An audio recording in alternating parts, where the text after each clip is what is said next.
퇴직금으로 개인 택시 시작했는데 월 200? 꿈이었네. 요즘 퇴직하신 분들 만나보면 다들 비슷한 말씀하세요. 그래도 나 개인 택시 안 하면 노후는 좀 괜찮지 않겠어? 그런데 막상 해보신 분들은 입을 모읍니다. 그거 생각보다 쉽지 않아. 퇴직금 1억 가까이 받아서 택시 면허 사고 중고차 한 대 사서 새 출발. 누가 봐도 든든한 은퇴 플랜 같죠. 하지만 막상 도로 위에 서면 현실은 예상과 전혀 다릅니다.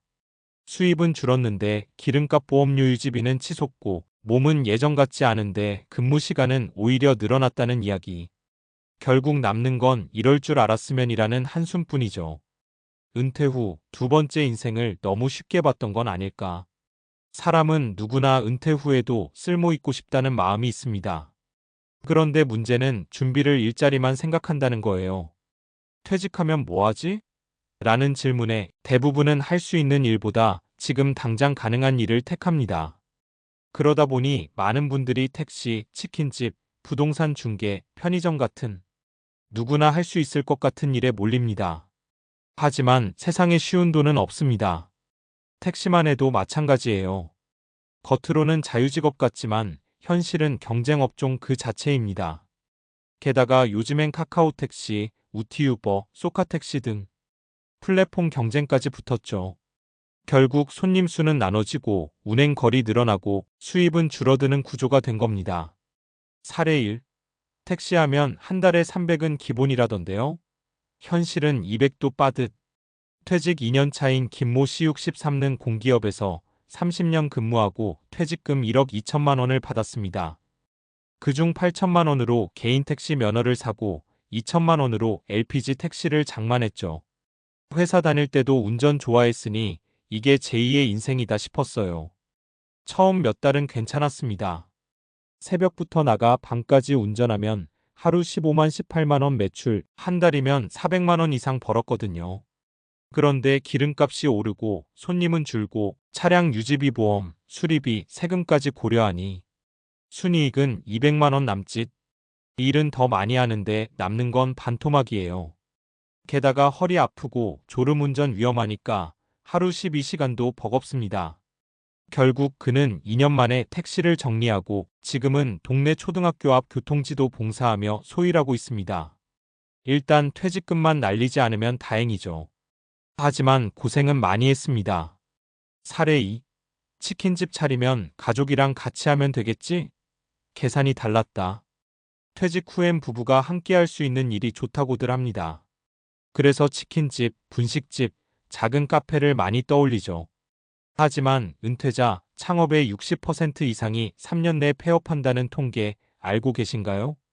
박모 씨 58 부부는 2021년에 퇴직금을 털어 프랜차이즈 치킨집을 열었습니다. 점포 임대료 250만 원, 인테리어비 3천만 원, 보증금 포함 초기 비용만 8천만 원이 들었죠. 본사에서 다 해준다니 마음이 놓였어요. 장사 한 번 안 해봤지만 뭐 치킨은 다들 먹잖아요. 하지만 현실은 달랐습니다. 배달앱 수수료, 광고비, 인건비까지 제하면 한 달에 손에 쥐는 건 150만 원도 안 됐습니다. 하루 12시간 튀겨도 남는 게 없어요. 아내랑 싸움만 늘었죠. 결국 1년 반 만에 가게를 정리하고 지금은 편의점 야간 알바를 하고 계십니다. 은퇴 후엔 내가 잘할 수 있는 일을 찾아야지 남들도 하니까 괜찮겠지는 진짜 위험한 생각이에요. 사례 3. 퇴직금으로 전세 주고 이자나 받자 물가가 다 갉아먹는다. 또 다른 전형적인 은퇴 플랜이 있습니다. 바로 안전한 자산 운용이죠. 퇴직금으로 아파트 전세나 월세를 주고 그 이자로 노후를 버티겠다는 계산입니다. 이모 씨 66는 2020년에 퇴직하며 퇴직금과 모아둔 돈을 합쳐 2억을 만들었습니다. 그중 절반은 전세 보증금으로 나머지는 정기예금에 넣었죠. 이자로 한 달에 60만 원은 나오니까 연금이랑 합치면 생활비는 충분할 줄 알았어요. 하지만 2024년 이후 물가와 금리가 급변했습니다. 전셋값은 떨어지고 예금이자는 줄고 식료품 의료비는 훌쩍 뛰었죠. 결국 한 달 60만 원으로는 택도 없다는 걸 깨달았습니다. 정년퇴직 후 진짜 문제는 수입이 끊기는 순간부터예요. 돈을 모으는 게 아니라 쓰는 법을 다시 배워야 하더라고요. 결국 은퇴의 핵심은 무엇을 하느냐보다 어떻게 준비하느냐. 퇴직 후에 다시 일할 기회를 찾는 건 단순히 생계를 위해서만은 아닙니다. 일을 통해 자존감을 유지하고 사회와의 연결을 이어가는 과정이죠. 하지만 그러려면 은퇴 전에 반드시 세 가지를 점검해야 합니다. 1. 현실적인 수입 구조를 계산하기. 한 달 300은 벌겠지라는 막연한 기대는 금물입니다. 실제 운전 기사들의 순이익, 점포 임대료, 세금, 보험료 등 실수입 기준으로 계산해야 합니다. 가능하면 6개월 정도 시뮬레이션 예산표를 만들어 보세요. 퇴직 전부터 은퇴 후 수입 지출 연습을 해보는 겁니다. 이 나의 체력 습관과 맞는 일을 찾기. 은퇴 후의 일은 마라톤입니다. 단기 성과보다는 꾸준히 버틸 수 있는 일이 중요해요. 운전, 요식업, 경비, 택배 같은 일들은 생각보다 체력 소모가 큽니다. 하루 8시간 이상 서 있거나 운전해야 하는 일이라면 몸이 먼저 버틸 수 있을지를 반드시 따져봐야 합니다. 3. 노후 자금 퇴직금이라는 착각 버리기.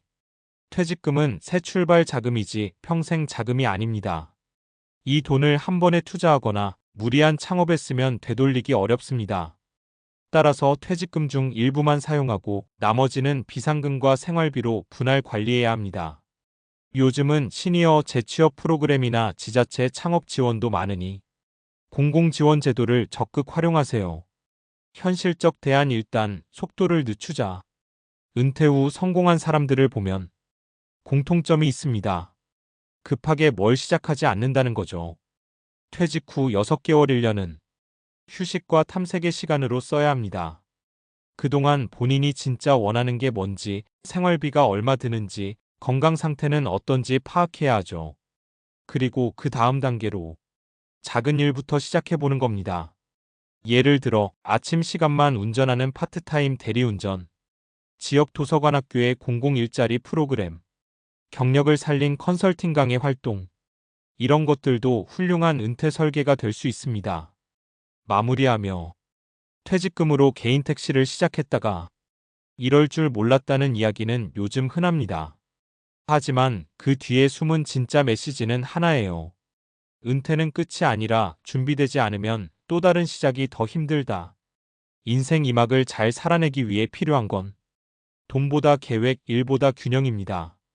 그리고 무엇보다 중요한 건 나 자신을 객관적으로 보는 용기입니다. 운전대를 잡든 가게 문을 열든 봉사활동을 하든 중요한 건 내가 이 일을 통해 어떤 하루를 살고 싶은가라는 질문이에요. 그 답을 찾은 사람은 5월 200이어도 후회하지 않습니다. 하지만 답 없이 뛰어든 사람은 5월 500을 벌어도 허무할 겁니다.